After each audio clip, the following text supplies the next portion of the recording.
A paz do Senhor a todos os irmãos, aqui é o irmão Xavier do Projeto Vida. Estamos lendo a Bíblia, a Palavra de Deus. Estamos lendo o livro de Romanos, capítulo 9, versículo 1. Se você desfrutar dessa palavra, compartilhe com outros, para que outros também possam desfrutar dessa comunhão. Amém? Espero que você também esteja fazendo a sua leitura. Louvado seja Deus. Em Cristo digo a verdade, não minto, dando-me testemunho a minha consciência no Espírito Santo.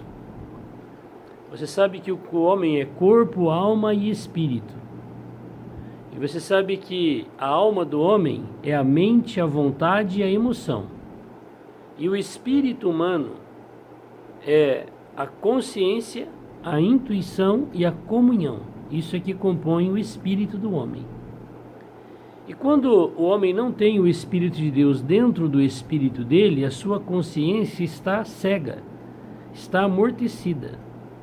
Mas todas as pessoas que recebem Deus dentro do seu espírito, Deus ele aguça, ele afia a consciência da pessoa. E ele passa a ser tocado na sua consciência, nas coisas que são certas e erradas.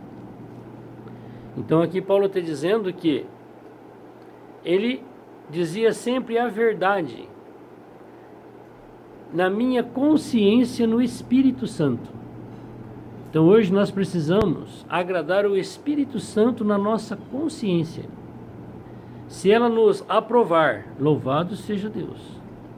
Mas se o Espírito Santo na nossa consciência nos acusar e desaprovar, nós precisamos arrumar aquela situação. Senão a presença desse Espírito se vai de nós, embora ele não saia de nós.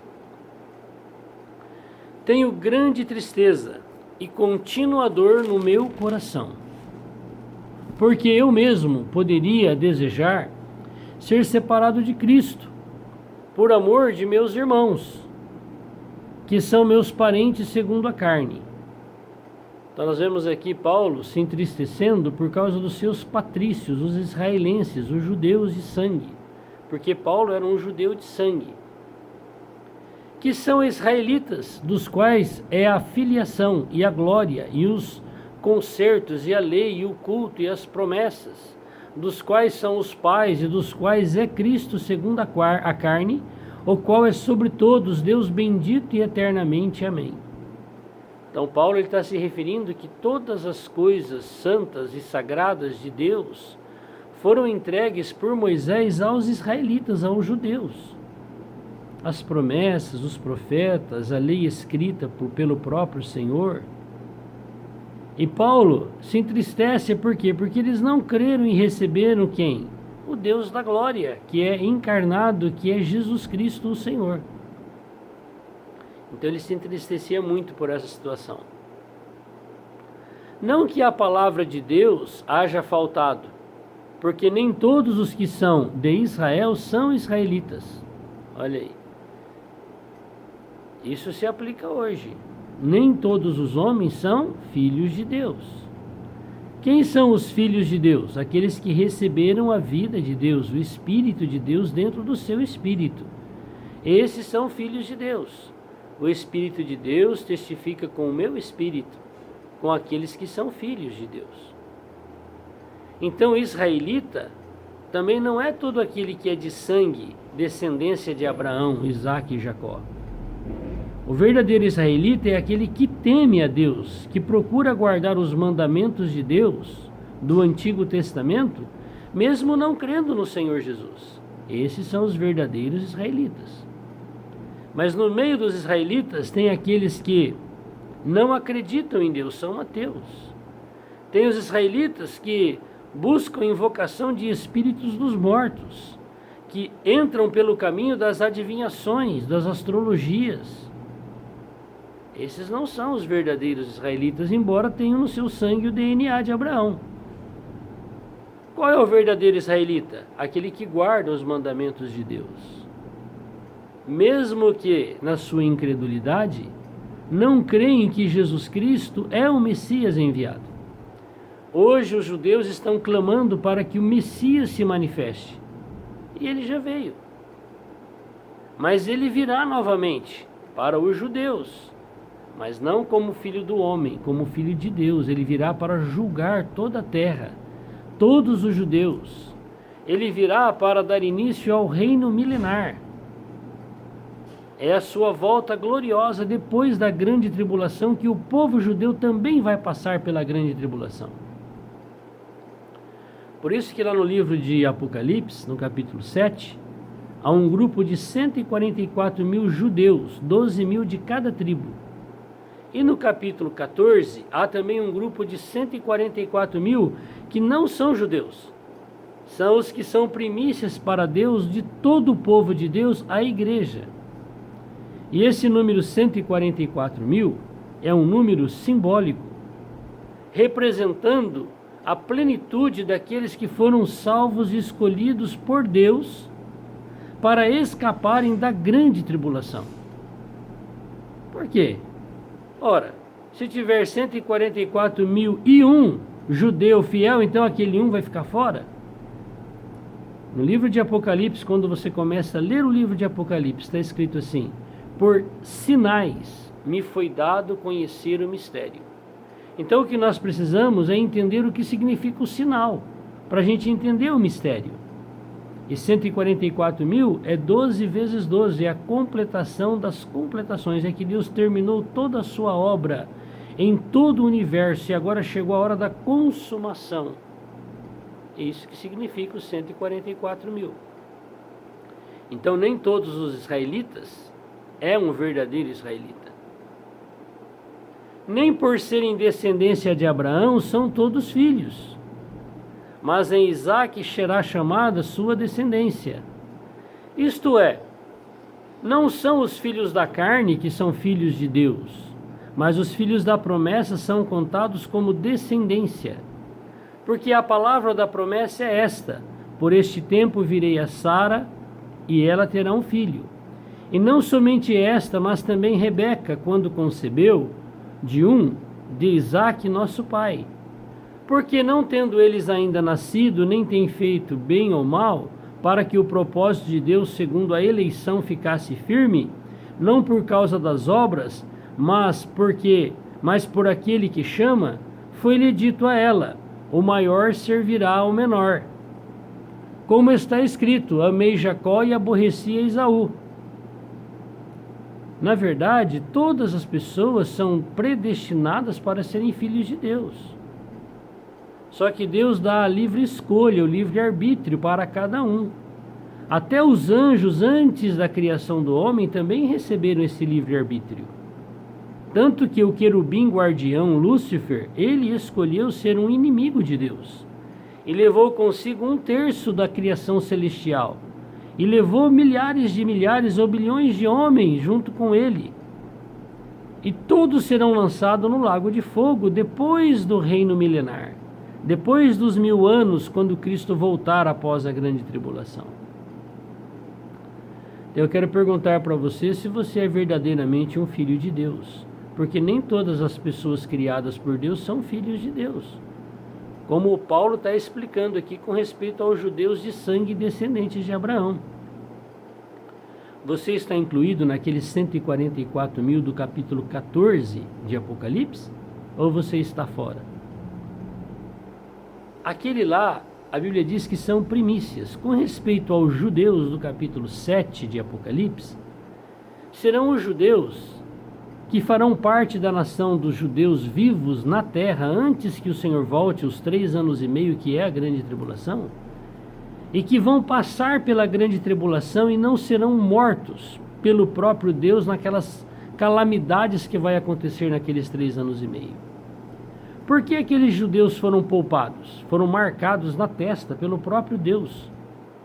Porque eles guardam os mandamentos de Deus, mesmo não crendo que Jesus Cristo já veio, o Messias já veio. Mas porque eles guardam a palavra de Deus, eles serão poupados. Mas a maioria dos judeus, ou todos os judeus que não guardam os mandamentos de Deus, eles perecerão, eles morrerão na grande tribulação. Não, eu não sou judeu? Pois é, você está no capítulo 14. Antes que comece a grande tribulação, que os judeus escolhidos por Deus irão passar pela grande tribulação, O Senhor disse que Ele vai livrar da hora da tribulação os vencedores da igreja. Isso está lá em Apocalipse, quando Ele fala com respeito à igreja em Filadélfia. Então, quando for começar a grande tribulação, não será toda a igreja, o povo de Deus que acreditaram no Senhor Jesus, que serão arrebatados, vivos. Pelo contrário, é uma pequena porção que será arrebatada. Quase a totalidade da igreja do povo de Deus ficarão para a grande tribulação para serem provados pelo anticristo. Mas haverá um grupo de 144 mil da igreja, que a Bíblia diz que são primícias. Antes que o Senhor comece a grande tribulação, antes que os judeus comecem a passar pela grande tribulação, os vencedores da igreja serão arrebatados vivos. E a maioria da igreja ficará para ser provado pela grande tribulação junto com os judeus, que têm as marcas nas suas testas, que não vão morrer na grande tribulação. Só que, pelo contrário, a igreja que ficou, que não são vencedores, primícias, que não faz parte dos 144 mil, que é um número simbólico, vão morrer. Por quê? Porque o Senhor diz na palavra: tive fome, me deste de comer, tive sede, me deste de beber, estive nu e me vestiste, estive enfermo e foste visitar-me, estive preso e foste ver-me. Quem são esses daí? Estes daí são os que da igreja vão perecer na grande tribulação por não aceitarem a marca do governador mundial. Ninguém compra, ninguém vende sem a senha dele. Está vendo? Mas na igreja haverá um remanescente, depois daqueles que já foram arrebatados vivos, que não vão aceitar a marca do anticristo e não vão adorá-lo como Cristo. Porque viram que os fiéis foram arrebatados antes dele e agora chegou o momento da aprovação deles. Só que eles perecerão de fome e de sede.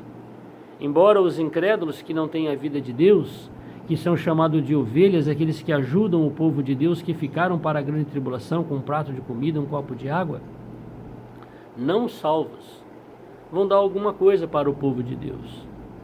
E estas pessoas que não são filhos de Deus, que são incrédulos, porque ajudaram o povo de Deus, também vão sobreviver à grande tribulação junto com os judeus. E quando terminar a grande tribulação, elas se tornarão as nações durante o milênio. E quem não ajudar a igreja que não é povo de Deus, que não é filho de Deus, que são os incrédulos, eles morrerão, perecerão durante a grande tribulação, junto com todos os judeus que não têm a marca de Deus nas suas frontes. Esta será uma grande tribulação, qual nunca houve, nunca mais haverá na terra. É um momento de grande angústia, qual nunca houve na face desde quando há o homem na terra. Não se compara nem ao dilúvio de Noé, a grande tribulação que virá. Se você é judeu, você precisa guardar os mandamentos de Deus, para você receber a marca de Deus quando for começar os últimos 3 anos e meio, que é a grande tribulação, para você não perecer, porque aí você é um predestinado a crer no Senhor Jesus. Por quê? Porque no final da grande tribulação ele virá com um pé no mar Mediterrâneo e outro pé no Monte das Oliveiras, e um grande vale se abrirá, porque será a salvação terrena dos judeus aquele vale. Todos os judeus acuados em Jerusalém entrarão pelo vale, e eles serão os sacerdotes de Deus durante o milênio para as nações. Que nações? Aqueles que sobreviveram dos incrédulos, que ajudaram o povo de Deus. Eles terão uma oportunidade agora que os judeus creram no Messias, que é Jesus Cristo, o Senhor. Eles terão que aprender a palavra de Deus com os judeus para serem salvos. É nesse período, depois da grande tribulação, que a palavra diz que o leão vai pastar como um boi, que a criança vai brincar com o escorpião, com a serpente, e nada mais vai acontecer de mal. Por quê?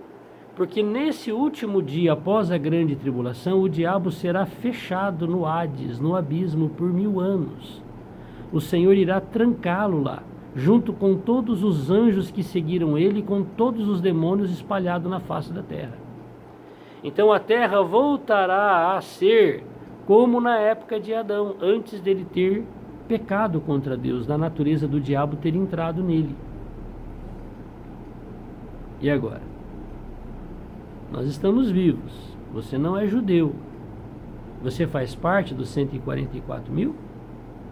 Para você fazer parte dos 144 mil, do capítulo 14 de Apocalipse, você precisa fazer parte da igreja, ser um filho de Deus crendo no Senhor Jesus. Ah, eu já criei. Glória a Deus. Mas isso não significa que você faz parte dos 144 mil. Porque os 144 mil serão somente os que vencerem antes da grande tribulação, hoje em vida, na nossa vida humana. Nós sermos fiéis ao Senhor e não trocarmos Ele pelas coisas do mundo e fazermos a vontade dEle segundo o seu querer, crendo na sua palavra. Aí chegou ao momento da grande tribulação. Com certeza você fará parte do filho varão, que é o capítulo 12. O filho varão do capítulo 12 é o mesmo grupo de irmãos do capítulo 14, os 144 mil que foram arrebatados para o trono de Deus. Que maravilha, não é verdade? Amém. Versículo 13 do capítulo 9 de Romanos. Como está escrito, amei Jacó e aborreci a Esaú. Que diremos, pois? Que a injustiça da parte de Deus? De maneira nenhuma. Deus é injusto, me deixou para a grande tribulação. Não, você é que não quis crer na sua palavra. Deus é injusto. O que é isso? Matou quase toda a nação dos judeus na grande tribulação. Não. Eles têm a oportunidade de guardarem os mandamentos de Deus. Por isso que o evangelho é anunciado. Por isso que você está ouvindo essa palavra agora. Pois, diz a Moisés, compadecer-me-ei de quem me compadecer e terei misericórdia de quem eu tiver misericórdia. Assim, pois, isto não depende do que quer, nem do que corre, mas de Deus que se compadece. Porque diz a Escritura a Faraó, para isto mesmo te levantei, para em ti mostrar o meu poder, e para que o meu nome seja anunciado em toda a terra. Então Deus tem misericórdia de quem Ele quer? Sim, mas se você clamar para Ele, tem misericórdia de mim, filho de Davi, Ele terá. Agora, se você rejeitar, ou se encurvar diante dEle e pedir a sua misericórdia, com certeza a punição dEle chegará na minha vida e na sua também. Logo, pois, compadece-se de quem quer e endurece a quem quer. Pois é, se você está com o coração de pedra, é melhor você em vida falar para Ele, Senhor, quebra o meu coração. Agora, se você não pedir para Ele quebrar, Ele não vai ter misericórdia de você. Você vai morrer nos seus pecados e delitos. Dir-me-ás então, por que se queixa ele ainda? Porquanto quem resiste à sua vontade? Mas, ó homem, quem és tu que a Deus replicas? Porventura a coisa formada dirá o que o formou, porque me fizeste assim? Eu vou reclamar para o Senhor porque que Ele me fez assim de cabelos grisalhos? Eu estou tão feliz assim, eu fico feliz. Se Ele ficou contente de me fazer assim, eu estou feliz. Não, eu sou careca. Mas glória a Deus, se Ele te fez você careca, qual o problema? Nós somos a massa. Ele é o oleiro, Ele faz como Ele quer. E olha que maravilha, mesmo depois que Ele faz, se Ele quiser destruir e fazer de novo, Ele faz de novo. Olha só. Então, se nós nos prostrarmos diante do Senhor, Senhor, tem misericórdia de mim, filho de Davi. Ele terá. Qual é o seu problema? É físico? Fala para Ele, Senhor, o Senhor é o oleiro, o Senhor que me fez assim. O Senhor que permitiu essas coisas acontecer. Faz de novo. Ele cura você, Ele te liberta você. Porque Ele é Deus. Ah, sou duro, sou incrédulo. Pois é, vai morrer assim. Agora, se você falar, Senhor, tem misericórdia de mim, Ele quebra o seu ego e faz de novo. Mas você tem que dar essa oportunidade, essa liberdade para Ele fazer, porque Ele não vai quebrar o livre-arbítrio. Versículo 21. Ou não tem o oleiro poder sobre o barro para da mesma massa fazer um vaso para a honra e outro para a desonra? Mas e o contrário também não é verdade? Fazer de um vaso de desonra um vaso de honra? Então todos nós somos vasos de Deus. Mas uns têm a vida de Deus, outros não. Aí um é de honra e outro é de desonra. E mesmo depois de ter recebido o Senhor dentro de si, que são vasos de honra, podem se tornar vasos de vergonha para Deus. Ah, eu sou um vaso de vergonha. Sou um filho de Deus. Deus não vai mais se lembrar de mim.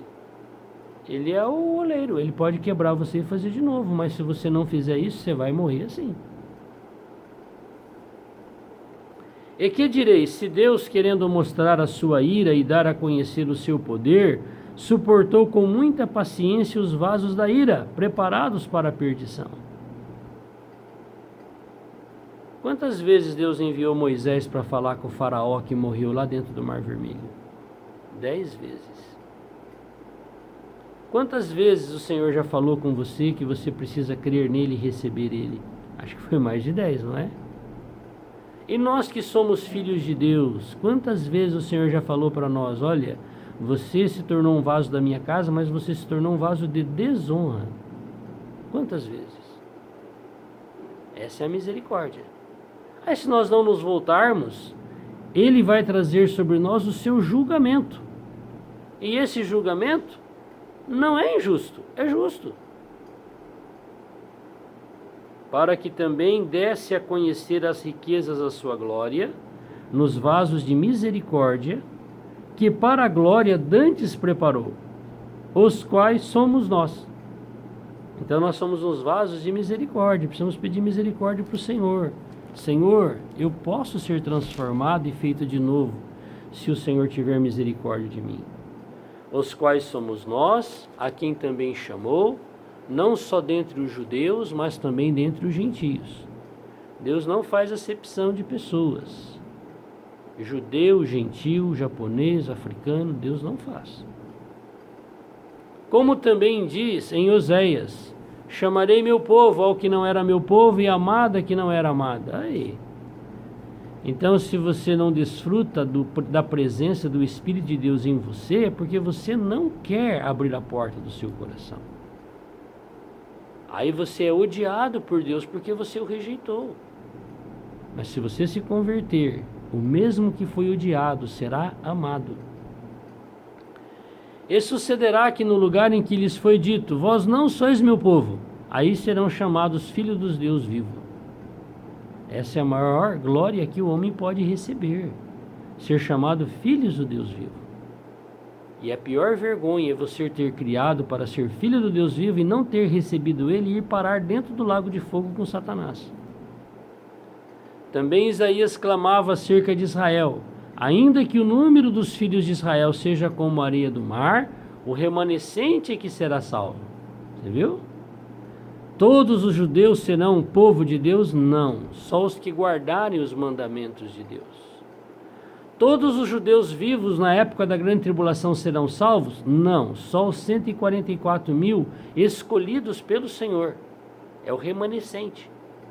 Toda a igreja será arrebatada antes da grande tribulação? Não, somente um remanescente. Aqueles que seguem o Espírito Santo dentro de si, obedecendo ele cabalmente. Porque o Senhor executará a sua palavra sobre a terra, completando-a e abreviando-a. Lembra os 144 mil, 12 vezes 12 é a completação de Deus. Na verdade, Deus começou a sua criação com Adão e vai completar com a grande tribulação. E como antes disse Isaías, se o Senhor dos exércitos não nos deixar a descendência, teríamos sido feitos como Sodoma e seríamos semelhante a Gomorra. A grande tribulação será a destruição de Sodoma e Gomorra, não de 2 cidades, mas de todas as cidades na face da terra. Passarão pelo fogo de Deus, passarão pela ira de Deus, passarão pela cólera de Deus. Mas todos serão destruídos? Não, haverá um remanescente, até dos incrédulos que não receberam o Senhor, aqueles vivos durante a grande tribulação que ajudarem os que não têm a marca do anticristo, com um copo de água. Não morrerão na grande tribulação e ganharão a oportunidade de crerem no Senhor pela pregação dos judeus que ficaram no reino milenar. Está meio difícil entender esse negócio, irmão, de 144 mil, de grande tribulação, de milênio. Pois é, você precisa ler a Bíblia. Leia Apocalipse. Ah, mas eu não entendo. Por isso que você tem que ler. Se você ler Apocalipse, ler Apocalipse, ler Apocalipse, ler Apocalipse, se você é alguém que já leu bastante, você está entendendo direitinho o que está sendo falado aqui. E você está glorificando a Deus, fala, Senhor, agora as pedras estão se encaixando. Agora eu estou conseguindo ver o quadro. Porque você é alguém que tem lido a palavra. E todo aquele que examina a palavra não fica confundido. Eu estou em confusão, porque você não examina. Você lê pouco a Bíblia, você não leu quase, você não leu nenhuma vez ainda o livro de Apocalipse. Você quer entender? Vai ler Apocalipse. 1, 2, 10 vezes. Ouça essa palavra e fala assim, estou começando a fazer os encaixes de Apocalipse. 30. Que diremos, pois? Que os gentios que não buscavam a justiça alcançaram a justiça? Sim. Mas a justiça que é pela fé. Veja. Então aqueles que não eram filhos da promessa, se tornaram filhos da promessa. Sim, pela fé. Eu estou incluído nisso aqui, eu creio no Senhor. Eu recebi Ele dentro de mim, Ele é real. Você vê, toca, ouve. Aonde? Dentro do seu espírito. Experimenta chamá-lo. Vamos chamá-lo. Diga assim, Senhor Jesus, eu quero ser incluído nessas promessas gloriosas da Tua palavra. Eu quero, Senhor, ver aquilo que é real no mundo espiritual. Eu quero sentir o Teu Espírito dentro do meu. Fala comigo, Senhor. Eu quero ouvir a Tua voz. Eu quero tocar em Ti. Senhor Jesus, eu abro o meu coração a Ti. Tu és real, aparece para mim. Amém. Se Ele não aparecer, não sirva a Ele mesmo, não. Continue sendo incrédulo, ateu, idólatra. Mas se você fez essa oração e Ele apareceu para você, agora você não é mais inocente. Fala, puxa, Ele é real. Então, é isso mesmo. Por quê? Porque não foi pela fé, mas como pelas obras da lei, tropeçaram na pedra de tropeço. Quem é a pedra? A pedra é Cristo. Quem é a pedra que saiu água lá para Sansão beber para ele não morrer de sede? Cristo. Cristo é a pedra que deu água para o povo de Israel beber no deserto. Então esta pedra pode ser na minha vida uma pedra de edificação, uma pedra de alicerce, uma pedra de canto e uma pedra de arremate. Mas ela pode também ser uma pedra de destruição que vai cair sobre mim. Na grande tribulação, esta pedra vai cair sobre a humanidade incrédula, sodomita. Todos serão destruídos. Mas e eu? Se você creu no Senhor, Ele será a pedra de edificação. Quem sabe naquela hora você fará parte do arremate. Você não vai experimentar a grande tribulação, não. Vou te levar você vivo para mim. Como está escrito, eis que eu ponho em Sião. O que é Sião? Sião é a Jerusalém. Que Deus nos abençoe. Glória a Deus.